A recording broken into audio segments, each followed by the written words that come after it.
All right, I think I am all set up. So, welcome to another Pay It Forward talk here at Life Coach University. My name is Norma Frahn. I'm an emotional eating coach, certified life coach, and integrative nutrition health coach. And I help women make peace with food, stop dieting, and reconnect with their bodies so that they can just be free from the grip that emotional eating has had on their lives.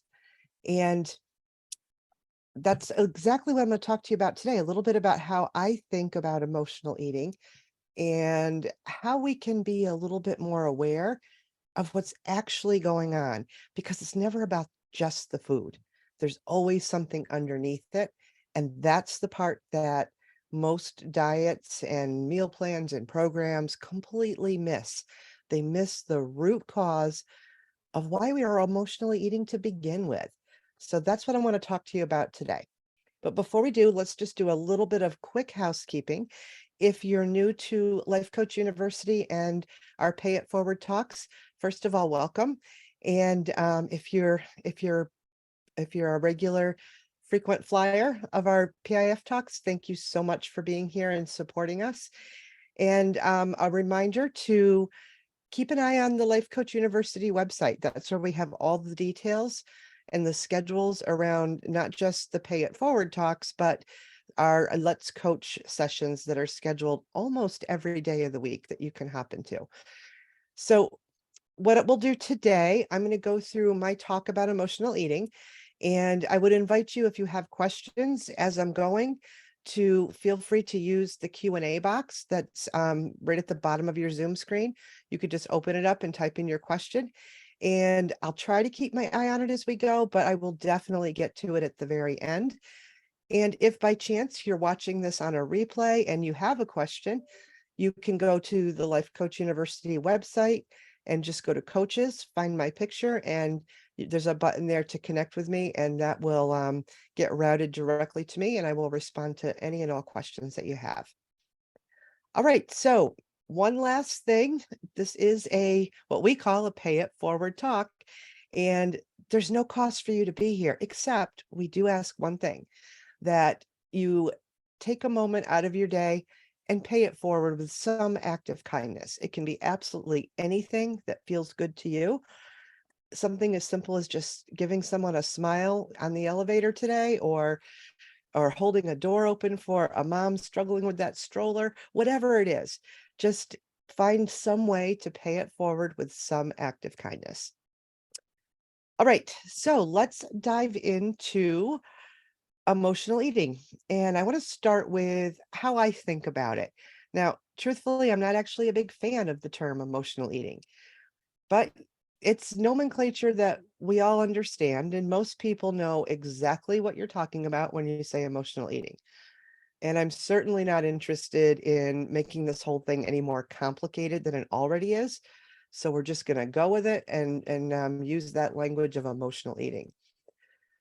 So, first and foremost, I believe that we are all emotional eaters. We're human beings, and human beings are emotional creatures. And food is a huge part of our human lives. Besides being necessary for survival, food is steeped in our culture. We celebrate with food, we grieve with food, we connect with food. It's just a huge part of our life. And this type of emotional eating isn't really the problem.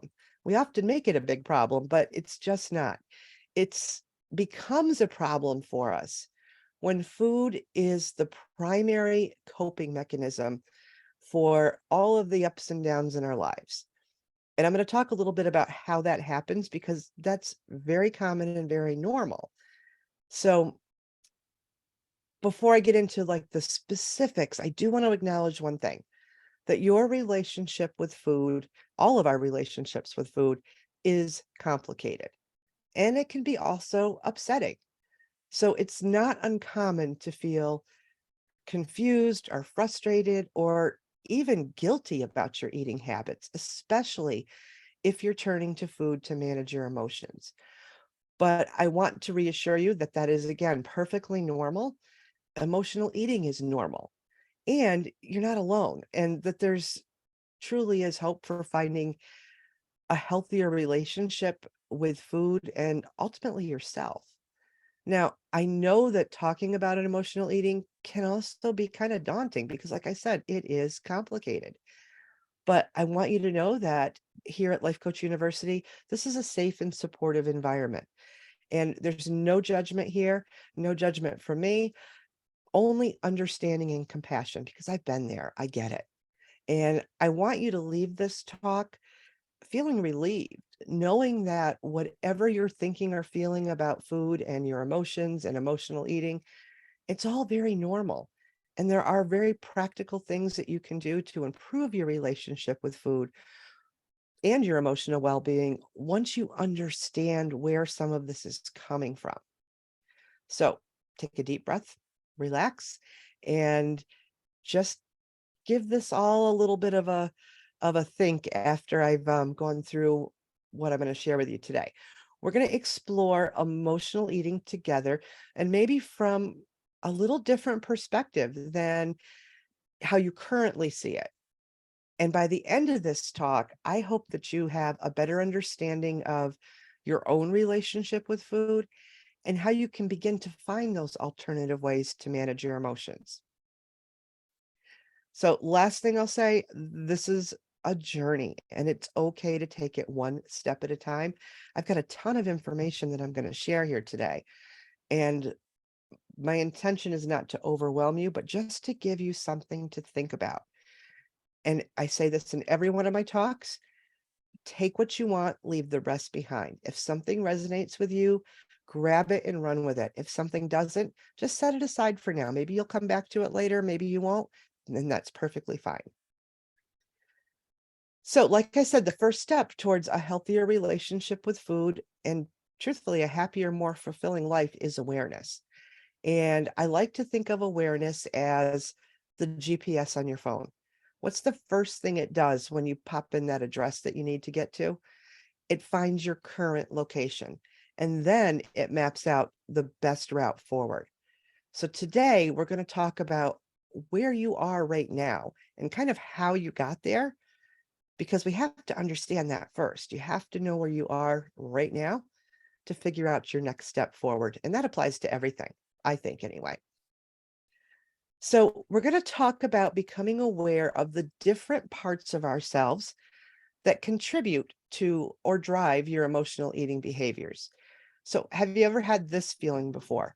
Part of you really wants that ice cream, and there's another part of you at the very same time that's screaming, no, no, no, you can't have that. That's because we're all made up of different parts, and the job of these different parts is to protect us and keep us safe. And I think that really helps explain, at least partly, why emotional eating can be such a complicated issue. So, I'm going to try to explain the emotional eating parts of us, why they're here, where they came from, and how to get to know them a little bit better. And like I said, my goal is to really just give you this information so that you can start to think about your emotional eating behaviors a little bit differently and hopefully find some alternative ways of coping that don't always involve food. So, first, it's really super important to understand that emotional eating is very much a learned behavior. It's based on our past experiences. And from a very, very young age, as a child, our emotional eating parts formed as we learned to associate food with our emotions like comfort and pleasure and safety. So we learned real early that food is a really effective way to cope with difficult emotions. So, of course, our brain grabbed that because you may have heard me say this before. Our brain is very logical and it wants to do things quickly and efficiently. And it's really its only goal is to seek pleasure and avoid pain. And food does both of those things beautifully. So of course our brains latch on to that and it becomes very easy for it to become the coping mechanism of choice. So it's also important to recognize that emotional eating is not a personal failing or a character flaw, but rather, like I said, this coping mechanism that developed within us very young and kind of grew and evolved as we grew and evolved. But the good news is, just like we have behaviors that we learned, we can unlearn them and replace them with much more healthier coping mechanisms that would be more supportive of your overall well-being. So it's all about finding this sense of self-awareness, a little bit of self-compassion, and understanding that there's lots of different parts of us that we have to get to know a little bit better so that we can figure out what those emotional triggers are, what activates a particular part of us, so that we can spot it quicker and find different ways to manage that emotion and kind of calm that part down that doesn't always involve food. All right, take a breath. So let's dig in. Let's talk about the different parts of ourselves that contribute to emotional eating. So, a good way to think about this is like a cast of characters that make up your thinking and your beliefs right now. And each of your emotional eating parts, like I mentioned, were born out of a life experience. And these parts really deeply believe that their job is to keep you safe. They're not good or they're not bad. And they certainly don't show up with bad intentions. Their only job is to make sure that you're safe and protected. So I'm going to take you through how I view my emotional eating parts, because I think it'll make it a little bit easier to see the distinction between them and pick up on how they kind of came about, because I don't think my parts are much different than anyone else's. I think we all have very similar emotional eating parts, and I'm thinking this will resonate the best. So I've given my emotional eating parts some names. And the first one I have is I call my food manager. Now, this part of me sets rules around what I can and cannot eat. And it also is very loud about following these rules. And I really think my food manager came to life around 13 years old when I first started to become aware of my body size and dieting. And this part of me kind of came to life because I think it felt that the best way to protect me and to keep me safe and make sure that I was acceptable was to be a certain body size. So my food manager will come into play whenever I'm feeling a little bit threatened, or if I don't feel like I quite fit in.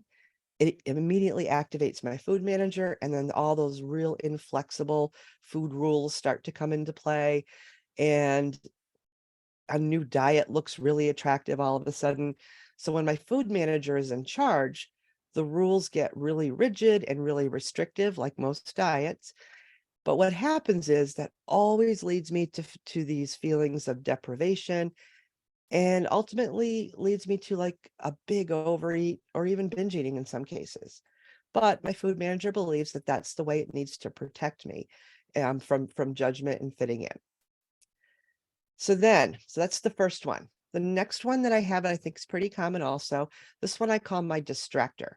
This part uses food as a way to distract me from feeling uncomfortable emotions. So instead of dealing with the root problem, this distractor tends to come in and tell me how how much better it would be to just go have something to eat rather than dealing with that problem. So, where I think this one came from, there was quite a bit of unrest in my home as a child.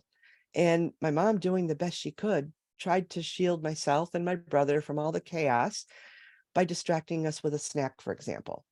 There was always a snack waiting for us when we got home from school, or if there was kind of an emotionally charged situation going on in the house, it was always, come on, kids, let's go get something to eat. So this part of me was developed that connected food as the thing that can distract me from all the chaos that was going around. It provided some great temporary relief. I didn't have to see, hear, or be involved in whatever was happening. And I could just be at peace with my food. So my distractor is a brilliant negotiator and always has another option that sounds so much better than dealing with whatever that uncomfortable situation is. So, I hear things like, oh, let's go get something to eat. You can deal with that problem later. But remember, my distractor's trying to keep me safe and shielded, just like my mom did when I was a kid. So I hope you're starting to see kind of how these different parts of your emotional eating could have formed. So I've got just two others real quick, just to give you some examples. The next emotional eating part of me that's pretty loud sometimes, I just call this one my critic. This part of me is harsh and it's judgmental and often reminds me that I'm just not quite good enough at this weight because of that, I don't deserve to enjoy food. The critic loves to partner up with my food manager. And the critic leads me to those feelings of all that guilt and shame that that when I do eat something that's not by the rules, all that guilt and shame comes up. And it's kind of loud. I hope I'm not offending anybody when I say this, but I liken my critical part to like the Jillian Michaels from The Biggest Loser, that trainer that just like screams these really negative things at you and calls you names, but all with good intentions, which is to motivate. And that's what my critic tries to do. I really think that's how my critical part is keeping me safe, because it thinks that if it's really harsh and judgmental, that I'll snap to it and follow the rules. So that's where the critic is, plays out in my life anyway. And then the very last one, and I left this for last because I think almost every human being on the planet experiences this emotional eating part anyway, and that is the comforter. This part turns me to food as a way to soothe and comfort. Whenever I'm feeling sad or stressed or angry or anxious, typically all the negative emotions are attached to my comforter part. While this may sometimes give me temporary relief, and maybe you've experienced this too, it only covers up the root problem. And ultimately, it leads me to emotionally eat even more because I have all that guilt and shame now about eating, and it triggers my critic, and it's just an unfortunate mess when the comforter comes into play. But we all have them. Now, just for the scientific link about why we all have this comforter part of us, as infants, we learned that food comforts not only our hunger, but it makes us feel safe and loved. Think about an infant, a brand new born baby. Two things that they need are food and human touch. So a very close link was formed just naturally through the act of being fed by your mother or your parent, and feeling that connection to the body and making the connection to food as comfort. So I know that was a lot. Let me just keep track on the time here, so we have time for questions. So now, what I think is the most fascinating thing, though, about our emotional eating parts is, first of all, yes, they are trying to protect us, even though they're showing up in ways that sometimes don't feel great, like my food manager or my critic. But these parts truly do think that that's their job. They're not there to do harm, but when we leave them unattended, meaning we don't pay attention to the fact that they're even there, or ask them like, why are you here? What are you trying to protect me from? They can get really extreme. And this is where we start to feel out of control with our eating and with our emotional eating behaviors. So, like I said, the first step is to recognize and get to know these different parts so that you can see how they're contributing to your emotional eating behaviors. Now, this is a whole process, and I could spend days explaining all the different ways to do this. But I think what I'd like to leave you with today is just the knowledge that they're there, and then just to pay attention and take a little pause whenever you feel the urge to go emotionally eat for some reason, and just say, I wonder what part of me is driving this. Just spend a minute there, just thinking about that. And that's going to get you so much further down the road. Let's see. Now, another interesting point about all of our different parts is that, like I mentioned a minute ago, they can also be in conflict with each other. And that creates a whole nother level of complication for us. So like I was explaining, my food manager sets all these rigid rules that of what I can and can't eat. But then something happens in my life that's emotional for me, and immediately my comforter is activated. And that comforter turns to food to soothe away whatever that situation is in my life at that particular moment. It activates my food manager. I start to feel stressed and anxious, and it turns into this vicious cycle. So these two parts, food manager and comforter, do not play well together. And then always comes a whole lot of guilt and shame, and it always turns into a bigger, deeper spiral of emotional eating. It always leads me back to eat more. All of the things that the food managers try to prevent me from doing, I'm doing even more. So it gets really messy and complicated. So kind of similarly, that critic that berates us for overeating, that might be going on, but at the same time, there could be a distractor that's using food to avoid some really uncomfortable emotions. And these two parts get in conflict. And our critic views the distractor as weak and lazy and starts to call you names for doing these things. And then you feel really bad. And then you have to go eat something to comfort those emotions. Do you see how they all play off of each other a little bit? And again, this is what makes it so complicated. Let's see. So to help manage these conflicts a little bit, same as I was saying before, recognize the parts that are in play and then just question them, like, why are you here? What's this all about? And this is just doing that is going to help you find some common ground between those conflicting parts. And one of the best things you can do, even if you are just learning, the first time you've ever heard about emotional eating parts is with me here today, just by acknowledging that there's some part of you that's been activated and just letting it know it's okay, I got it. And it will calm down just a little bit and allow you just to think a little more clearly. All right, so just to kind of wrap this up, emotional eating is complicated and it involves a lot of different parts of us.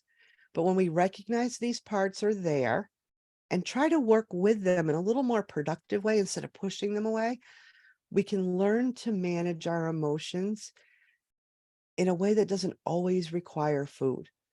Now, ultimately, it's about finding a nice balance between the different parts of ourselves and learning to manage our emotions by kind of calming those parts down. Like I said, letting them know, I got you. So I appreciate you listening. I know this is a ton, and I hesitated to even present all of this information in one talk, but it's such important work, I believe, and it can take you so much further when you're trying to uncomplicate your emotional eating. So I hope that was helpful. Let's see what we've got for questions. All right, we've got 7 minutes. Let's see how many of these we can go through. So the first question we have is, how can I differentiate between emotional eating and just normal eating habits? Cool. All right, good question. So emotional eating typically involves using food as a way to cope with your emotions. And it's usually not because you need to satisfy like physical hunger. So that's always a good question to ask yourself. What am I hungry for? When you have that urge to eat and you believe that it's not physical hunger, it's emotional eating coming in, just ask yourself, what am I hungry for? And one of those parts will likely tell you. Normal eating habits, on the other hand, are kind of more focused on that physical sensation. So when you're emotional eating, you often feel a little out of control with food and experience some of that guilt or shame afterwards. That typically doesn't come with satisfying physical hunger. All right, so this is a fantastic question. Is emotional eating a problem that needs to be completely eliminated? My resounding answer is absolutely not. In fact, I don't believe that our goal should be to end emotional eating or overcome it or any of those things. Like I mentioned in the beginning, we are all emotional eaters. So the emotional eating in and of itself is not inherently bad or problematic. Like I said, it becomes an issue when it's the only or the primary way we cope with our emotions. That's what we need to work on, not ending the eating. It's never about the food. It's always about the underlying emotion that impacts the decisions that we make around food. So it's important to really dig into this kind of work and really understand our emotions so that we can find alternate coping strategies to manage the emotions more effectively. And frankly, you know what? We're always, and I say we don't want to end it, because sometimes you will turn to food and that's okay. That's human. All right, let's see. We've got a couple more minutes.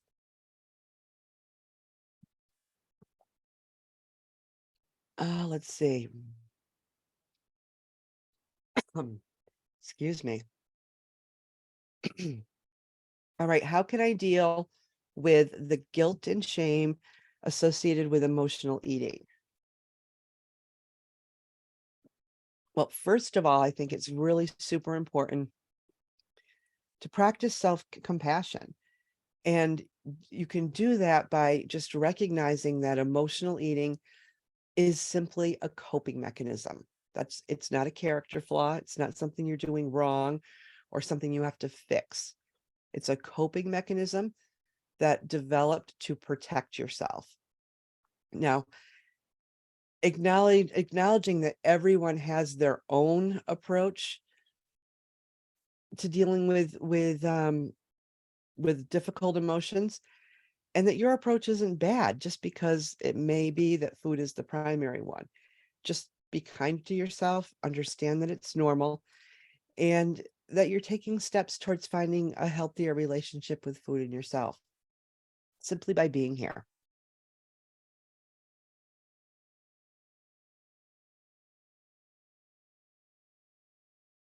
Excuse me. Okay. One more, and then I will wrap it up today. So, this is a good one. Can you give an example of an alternative coping mechanism for emotional eating? Yeah. So things like things that relax you and calm you down, such as deep breathing, breath work.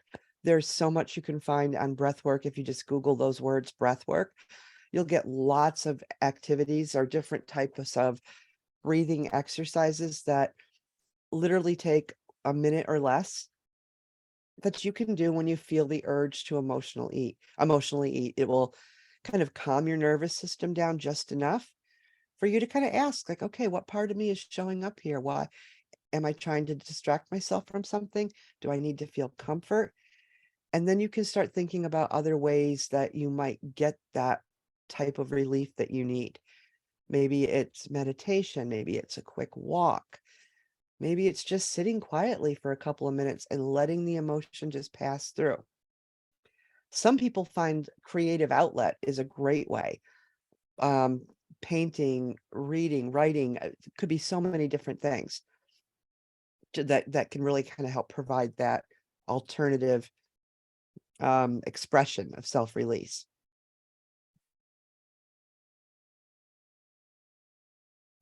So it really does require that you do experiment though with different activities and take your time. Learn what works best for you. That's what's most important. This, whatever you're doing, whatever strategy you put in place has to resonate with you. Excuse me. And allow the time that it's going to take to really change your thinking from food being the only coping mechanism to the possibility of other things. All right. Oh, sorry about that. We are at the end now. 1 minute left, and I will use it to remind you to pay it forward today with some act of kindness. And please don't forget, check out the Life Coach University website for recordings of past Pay It Forward talks. We have tons of amazing coaches on campus that present Pay It Forward talks every month, so there's lots to see there. And of course, our Let's Coach program that is open to anyone to join. And like I said, we have sessions scheduled almost every day of the week, and you can find that schedule right over on Life Coach University's website. All right, have a beautiful week, everyone, and I will see you Friday in my Let's Coach session at 3 p.m. Eastern Time. Talk to you then. Bye-bye.